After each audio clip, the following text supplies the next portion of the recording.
The woman I loved ended our relationship because of the influence of her work friends. Kate and I had been together for 5 years, but before that, we had an on and off thing for about 2 years. She was my first real love, my first everything. We went to each other's proms, danced at school events, and held each other up through the rough patches. She's always been out of my league, and I knew it, so I did everything I could to make her feel loved and safe. I wanted a future with her, no doubt about it. I went off to college, worked my butt off, and got a double major. Kate went to cosmetology school. We had it all planned out. We were going to move in together in a few months, and marriage and kids were something we had been talking about for a while. Then, she started saying things that threw me off. Stuff like, my coworkers keep asking why I'm with you, or, coworker's name, thinks you're not in my league, or the worst one, my coworkers want me to hang out with them and meet new people. Every time she said something like that, I would ask, well, what do you think? And she always reassured me, said she loved me, ignored their comments, and told them to stop. But the thing is, they didn't stop. They just kept saying it. Kate and I never had serious problems. We talked things through, communicated well, and never hid things from each other. Sure, we had little arguments, what couple doesn't? Dumb stuff like what movie to watch or which anime was better.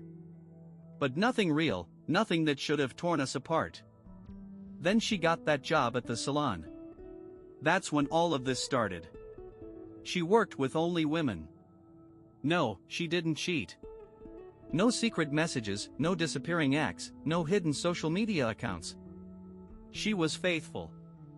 But she let their words creep into her head. The other night, we had a great date. Everything felt normal. We had a good time, we laughed, we kissed. Then, when I dropped her off, she hit me with it out of nowhere. She said she had doubts about our relationship and wanted to break up. I didn't even know what to say. I just stood there, stunned. Then I turned around and walked away. Not even 4 hours later, my phone was blowing up. Calls, messages, she was panicking. Saying she was sorry, that she did not mean it, that she loved me. She admitted it was because of her coworkers, that she let them get in her head, that she had been stupid to listen to them. She promised she would quit, find a different job, cut off those people completely. I have not responded. I do not know what to do. I love her. I had a ring being made for her, money saved up for a house, everything set for our future. We share most of our friends, about 85% of them. They have all heard by now. And they are just as confused as I am. Some of them messaged me, telling me that Kate admitted the truth, that her coworkers got in her head and made her doubt everything. That she had let them ruin something good. Her parents reached out too, asking what happened. I have not answered. We were close. They were like family to me. But I just cannot talk right now. I packed up my laptop, left my apartment, and found a quiet place with solid internet where I could still work. That is the only thing keeping me distracted. I feel lost. I do not know what I did wrong. I do not know what I am supposed to feel. I just need some kind of advice. Then, things got even weirder. After I posted about it, my boss messaged me. He asked if we could do an urgent Zoom call. When I answered, there were 2 police officers behind him. Apparently, someone no one would say who requested a wellness check on me. The police had checked my apartment, but I was not there. Then they checked my workplace, but I work remotely, so obviously, I was not there either. My boss knew I had been working, so he called me. I had to explain I was fine, that I just turned my phone off because I did not want to deal with everything. And now, tonight, I am supposed to go to Kate's parents' house. I did not go to that meeting last night. I moved it to tonight instead. I needed time to breathe. Life has a way of kicking you when you are already down. Last night, as I was going through my missed calls, I got a voicemail. It was from the jeweler. The ring I ordered was ready for pickup. It was supposed to be for today. I also want to apologize for any mistakes in how I wrote this. My mind has been a mess these past few days. Thank you to everyone who has commented or messaged. I appreciate it more than you know. I will probably update again tomorrow or Sunday. She started therapy after everything fell apart. She walked away from that job, cut all ties with those coworkers, burned every bridge behind her. She found something new in a completely different field, and now she is making plans to go back to school in the spring. She did not vanish into thin air, though. Our mutual friends, the ones who did not turn their backs on her, kept her in the loop. She would ask about me, if they had seen me, how I was doing. The answer was always simple: he is doing well. He is living. Then, one day, I ran into her by accident. Just seeing her made my chest tighten. She did not look like the same girl I had loved for years. She looked tired. Worn down. Like a candle burning too low. She was out with some of her other friends, putting on a fake smile, forcing out laughter that did not reach her eyes. She did not see me, and I did not call out to her. And you know what? It did not hurt. Not in the way I thought it would. The ring is still with me. I keep it tucked away in a safe place. The box, though, I repurposed. I modified it and gave it to a friend who had a use for it. Someone suggested I sell the ring, but I refused. I was holding firm on keeping my distance, avoiding contact completely. But life has a way of throwing you into situations whether you want it or not. It happened twice. Once, at her little sister's school play, I had promised I would be there, and a promise like that, you do not break. And then, at a mutual friend's birthday party.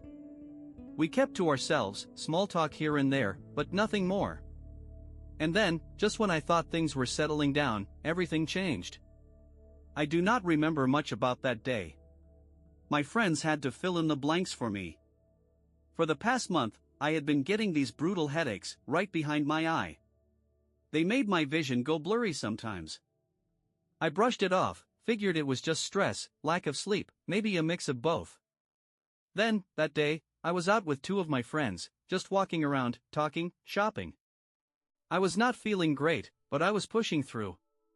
Then, out of nowhere, they said I slowed down, wobbled, and nearly collapsed. One of them caught me just before I hit the ground. And then, I had a seizure. It lasted about a minute. Someone called for an ambulance, and I was rushed to the hospital. And then, the news. They ran tests. Scans. Blood work. The whole deal. Turns out, I have a brain tumor. I think the doctor called it a glioma. The doctors believe they can remove it, but they want a second opinion. So now, I am here, still in the hospital, waiting for more answers.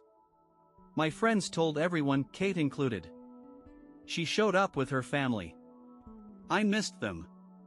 And the first thought I had when I woke up, when they told me what was wrong, was of her. We have talked a lot over the past week. Deep conversations, real ones. She is actually the only guest I am allowed to have right now. She has barely left, sleeping on that awful hospital chairbed thing. I do not know what we are now. I just know I still care about her. I still love her. Right now, my plan is simple. When my lease is up, I am not renewing it. Her family offered to take me in, to take care of me, and after thinking it through, I have accepted. I will not be able to drive for a while, and I cannot do this alone. I will admit it, I am scared. But I am not alone. I have people in my corner. And just in case things do not go the way I hope, I have made sure everything is in order. If you have read this far, thank you. Do me a favor, tell the people in your life that you love them. Give them a hug. You never know what is coming. Mini update, I am being transferred to a better hospital. They have a specialist there, one of the top surgeons in the area. Surgery might happen on Tuesday. I am not going to lie, this is rough.